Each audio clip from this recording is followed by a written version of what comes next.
Assalamualaikum warahmatullahi wabarakatuh. Halo teman-teman semua, kami mahasiswa dari jurusan Administrasi Publik, Fakultas Ilmu Sosial dan Ilmu Politik, Universitas Jenderal Sudirman. Di sini, kami akan menjelaskan tentang birokrasi. Tapi, sebelum menyaksikan videonya, jangan lupa nih buat like, komen, dan subscribe. Karena like yang kalian berikan sangat berarti buat kami. Ada pepatah yang bilang nih, tak kenal maka tak sayang. Kita kenalan dulu yuk. Halo teman-teman, perkenalkan kami mahasiswa dari jurusan Administrasi Publik 2019, Fakultas Ilmu Sosial dan Ilmu Politik Universitas Jenderal Sudirman yang terdiri dari Mila Nur Ajizah dengan NIM F1B019006, Widya Safitri dengan NIM F1B019015, Fitri Wulansari dengan NIM F1B019040.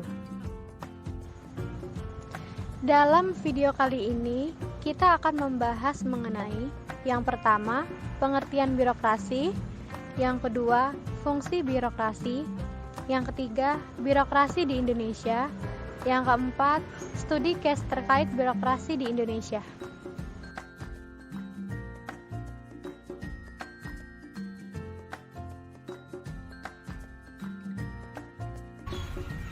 Birokrasi adalah suatu tatanan pembagian kerja dan hierarki yang sangat penting bagi pemerintah agar terciptanya suatu kerja yang sangat efektif, efisien, dan profesional. Pengertian birokrasi. Menurut bahasa, birokrasi berasal dari kata biro yang berarti meja dan kratein yang artinya pemerintahan. Jadi birokrasi merupakan tempat atau meja pemerintahan. Beberapa ahli juga mengemukakan definisi terkait dengan birokrasi. Yang pertama, menurut Max Weber, birokrasi merupakan suatu bentuk organisasi yang penerapannya berkaitan dengan tujuan yang akan dicapai.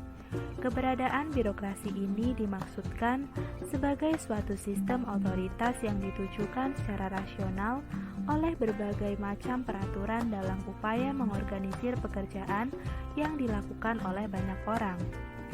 Yang kedua, menurut Farrell Hadi, birokrasi adalah suatu jenis organisasi yang digunakan oleh pemerintah modern dalam melaksanakan tugas-tugasnya yang bersifat spesialis serta dilaksanakan dalam sistem administrasi, terutama oleh aparatur pemerintah.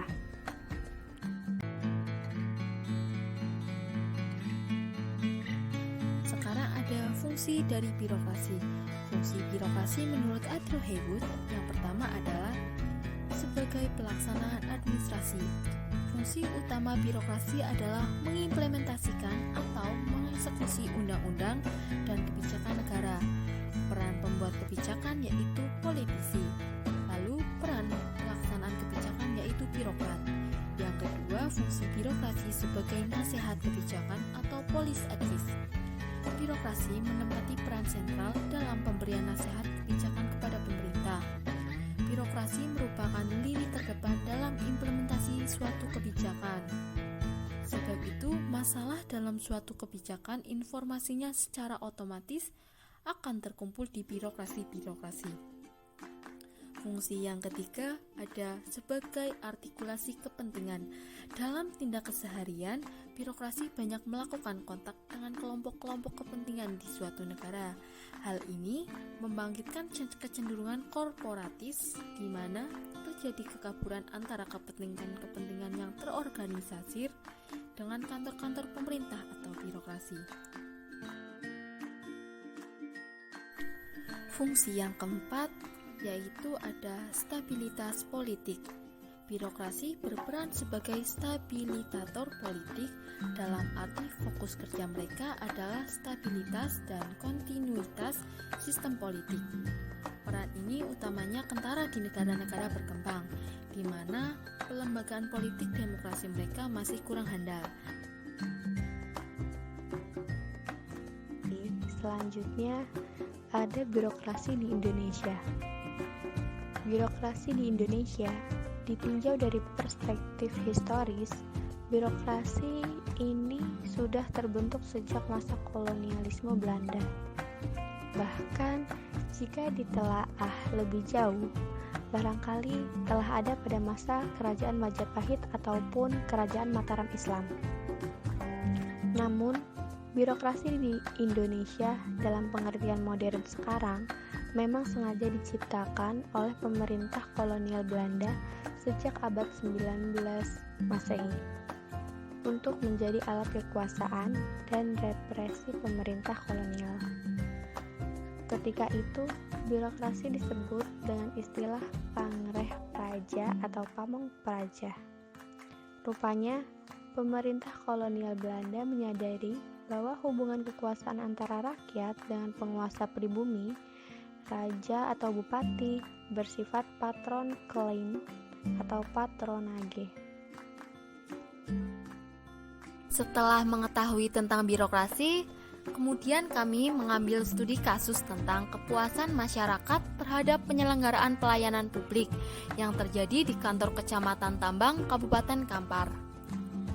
Kantor Kecamatan Tambang adalah salah satu kantor yang memberikan layanan administrasi yang berada di daerah Kampar, Provinsi Riau. Bentuk layanan yang diberikan berhubungan dengan administrasi kependudukan dan layanan lainnya yang berhubungan dengan pemerintahan di tingkat kecamatan.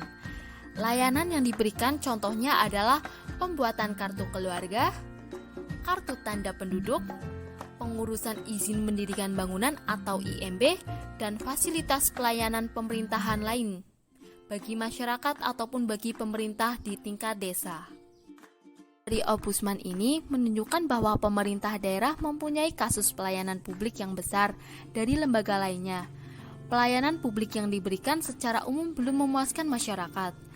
Banyaknya layanan yang diberikan terlalu berbelit-belit dengan berbagai alasan yang kurang dapat diterima oleh masyarakat, sehingga pelayanan yang diberikan cenderung tidak efektif dan efisien. Keadaan yang demikian membuat masyarakat sebagai pengguna layanan publik tidak terpuaskan. Semua itu berakibat masyarakat enggan mengurus segala sesuatu yang berhubungan dengan birokrasi pemerintah secara langsung. Berdasarkan Peraturan Daerah Kabupaten Kampar Nomor 21 Tahun 2003, bentuk-bentuk pelayanan yang diberikan di kantor kecamatan antara lain meliputi kepengurusan administrasi kependudukan, yaitu pembuatan kartu tanda penduduk atau KTP, pembuatan kartu keluarga atau KK, pembuatan surat kelahiran, pembuatan surat kematian, dan lain sebagainya, tanpa mengurus surat pengantar perizinan yaitu surat izin mendirikan bangunan atau surat izin tempat usaha, dan surat lain-lainnya. Berdasarkan pengamatan awal yang telah dilakukan di kantor Kecamatan Tambang, terdapat beberapa permasalahan yang dijumpai pada bagian pelayanan, seperti fasilitas pelayanan yang kurang memadai, kurangnya tempat duduk pada ruang tunggu, dan perilaku petugas pelayanan yang kurang tanggap dalam memberikan layanan, kejelasan waktu, pengurusan di kantor Kecamatan Tambang. Hal ini dapat dilihat dari pegawai yang memberikan layanan lambat dan berbelit-belit. Karakteristik umur responden berdasarkan tabel 3 dapat diketahui bahwa frekuensi karakteristik responden berdasarkan umur terendah terdapat pada interval umur kurang dari atau sama dengan 20 tahun sebanyak 16 orang dengan proporsi 16%, sedangkan frekuensi tertinggi terdapat pada interval umur lebih dari atau sama dengan 41 tahun sebanyak 23 orang dengan proporsi 23%. Karakteristik responden berdasarkan pendidikan. Berdasarkan tabel 4, dapat diketahui bahwa frekuensi karakteristik responden berdasarkan jenis pendidikan terendah terdapat pada jenis pendidikan strata 1 dan diplomat, sebanyak 12 orang dengan proporsi 12%. Sedangkan frekuensi tertinggi terdapat pada jenis pendidikan SMA atau SMK, sebanyak 63 orang dengan proporsi 63%. Karakteristik responden berdasarkan jenis pekerjaan. Berdasarkan tabel 5, dapat diketahui bahwa frekuensi karakteristik responden berdasarkan jenis pekerjaan terendah terdapat pada jenis pekerjaan pegawai swasta, sebanyak 5 orang dengan proporsi 5%. sedangkan frekuensi tertinggi terdapat pada jenis pekerjaan petani dan buruh, sebanyak 26 orang dengan proporsi 26%. Kemudian, hasil presentase indikator. Dari hasil penelitian menunjukkan bahwa penilaian pada masing-masing indikator secara garis besar dinyatakan puas dengan pelayanan di kantor kecamatan Tambang.